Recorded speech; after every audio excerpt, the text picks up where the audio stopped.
Hey, what's going on, guys? In this video, I'm going to show you how to use combo classes in CSS to build faster. Let's go.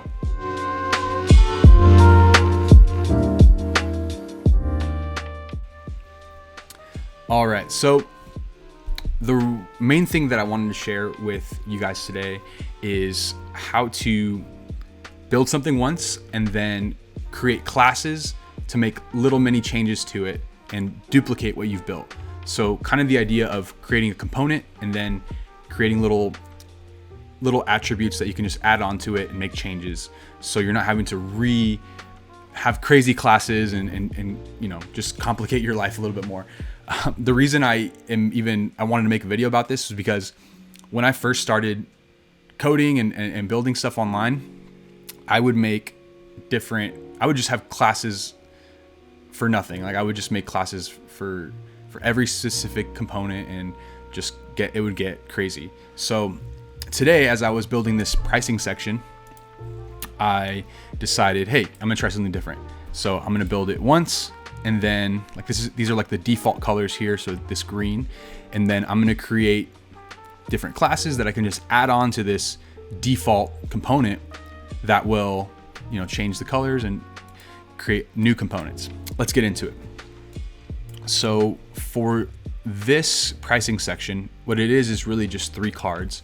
So you can think about this first little card as one component that we're messing around with. So I initially built this, and what that is just, you know, one big div, one smaller div inside with text centered in here using display flex.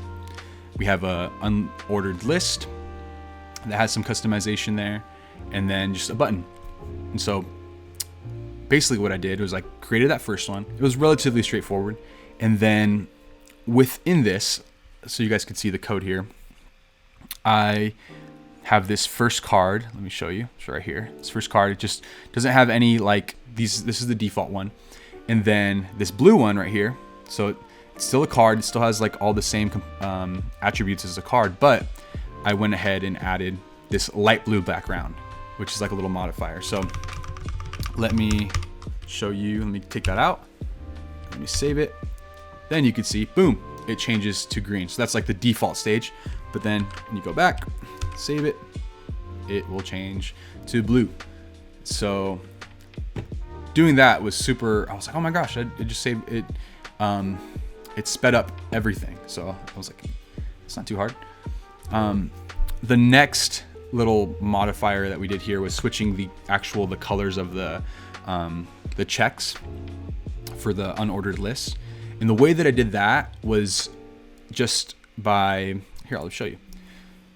So if you look here, this is the list.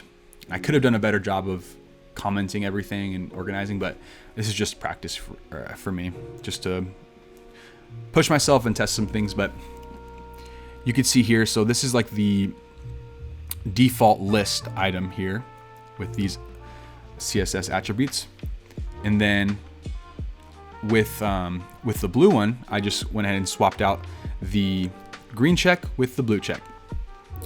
And a little side note is using vectors. So these SVG files makes it super clean when you like zoom in and on different device sizes and stuff like that.